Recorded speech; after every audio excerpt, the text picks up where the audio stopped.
बिस्मिल्लाहिर्रहमानिर्रहीम। अस्सलाम वालेकुम नाजरीन। अभी हाल ही में एक कश्ती डूबी है जिसका आप लोगों ने इंटरनेट पर बहुत तज़किरा सुना होगा। इस कश्ती में 500 से ज़ायद अफराद सवार थे जो मुख्तलिफ ममालिक से डंकी लगाकर यूनान जाने के लिए जा रहे थे, और ये कश्ती यूनान से 80 किलोमीटर दूर समुंदर के अंदर डूब गई। इस हादसे में अब तक 500 से ज़ायद लोग अपनी जानें गंवा चुके हैं, और ज़्यादा खौफनाक बात यह है कि इस कश्ती में 300 से ज़ायद अफराद पाकिस्तानी सवार थे जो यहाँ से डंकी लगाकर डिफरेंट एजेंट्स के हाथों अपने ज़िंदगी को दांव पर लगाकर पाकिस्तान से यूनान जाने के सुहाने ख्वाब देख रहे थे, और रास्ते में ही वो अपनी जान की बाजी भी हार गए और अपने वो पैसे जो लाखों रुपए की मालियत में उन लोगों ने एजेंट्स को दिए थे वो भी गंवा बैठे।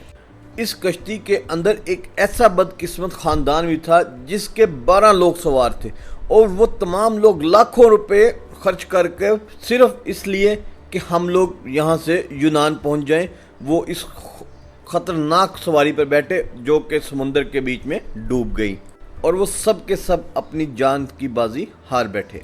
एक ऐसा बेटा भी था जिसके बाप ने खुद अपने हाथों से 25 लाख रुपए एजेंट को थमाए और अपने बेटे को मौत के मुंह में धकेल दिया। एजेंट ने हवाई जहाज़ के जरिए इटली पहुंचाने का वादा किया, मगर उसने उस शख्स को, उस बच्चे को उस कश्ती में बैठा दिया जो कि समुंदर के अंदर गर्क होगी। इसी तर्ज का एक हादसा 2015 में भी पेश आया था। लीबिया से इटली जाने वाली कश्ती में 1100 लोग मारे गए थे उस वक्त। अब सोचने वाली बात यह है कि यह हादसा सिर्फ और सिर्फ डंकी लगाने वाली कश्तियों के साथ ही पेश क्यों आता है, वही कश्तियां ख़राब क्यों होती हैं। इसके अलावा आज तक कभी दूसरी कश्तियां क्यों नहीं ख़राब हुई, कि दूसरे बहरी जहाज़ क्यों नहीं डूबे, इस तरह के हादसा क्यों नहीं आप लोगों को सुनने में आए। तो वजह यह है कि इन तमाम कश्तियों को समुंदर के बीच में लाकर खुद डुबोया जाता है। तो चलिए आपको अब मैं सारी डिटेल में बताता हूँ कि इसके पीछे असल कहानी क्या होती है। असल में ये लोग गैर कानूनी तौर पर किस तरह से बॉर्डर क्रॉस करते हैं, उस बॉर्डर क्रॉस करने को क्या कहते हैं, और उस पूरे प्रोसेस को वो किस तरह से गुजारते हैं। ऐसा बॉर्डर क्रॉस करना जो कि बग़ैर वीज़ा के हो उसे डंकी कहा जाता है, जिसमें गैर कानूनी तौर पर दोनों ममालिक के एजेंट्स आपस में मुशावरत करके इंसानी स्मगलिंग करते हैं। डंकी एक इंतहाई ख़तरनाक और महंगा तरीन अमल है, और ये ना सिर्फ जेब पर भारी होता है बल्कि इसमें जान जाने का भी ख़तरा होता है। जैसा कि आप लोगों ने इसमें देखा कि किस तरह से 500 से ज़ायद अफराद मौके पर ही जान की बाजी हार गए, और उनकी लाशें भी आज तक नहीं मिल सकें क्योंकि वो समुंदर के अंदर डूब चुकी हैं। पाकिस्तान में जो इंसानी स्मगलिंग का काम कर रहे हैं वो एजेंट्स ज़्यादातर गुजरात और गुजरांवाला से हैं, और यही वजह है कि इस कश्ती में भी सवार ज़्यादातर लोग गुजरात और गुजरांवाला के ही थे। एजेंट सबसे पहले अवाम को जिनसे उन्होंने पैसे वसूल किए होते हैं उन्हें एसी बसों के अंदर बिठाकर कोयटा पहुंचाते हैं, लेकिन इन तमाम लोगों की आंखें तब खुलती हैं जब ये लोग ज़िला चागी पहुंचते हैं। यहाँ इनका पड़ाव नौकंडी में होता है। इस शहर में रोज़गार के मौके ना होने की वजह से तमाम के तमाम लोग ज़्यादातर इंसानी स्मगलिंग ही करते हैं, और यही वजह है कि नौकंडी को इंसानी स्मगलिंग का गढ़ कहा जाता है। नौकंडी के लोग इन लोगों के साथ लूट मार करते हैं जो डंकी लगाने के लिए गए होते हैं, यहाँ तक कि उनके जूते तक चुरा लिए जाते हैं। फिर ये ईरान के बॉर्डर में अहलकारों को रिश्वत देकर पाकिस्तान से ईरान में दाखिल होते हैं। यहाँ पर पाकिस्तानी एजेंट्स का काम ख़त्म हो जाता है।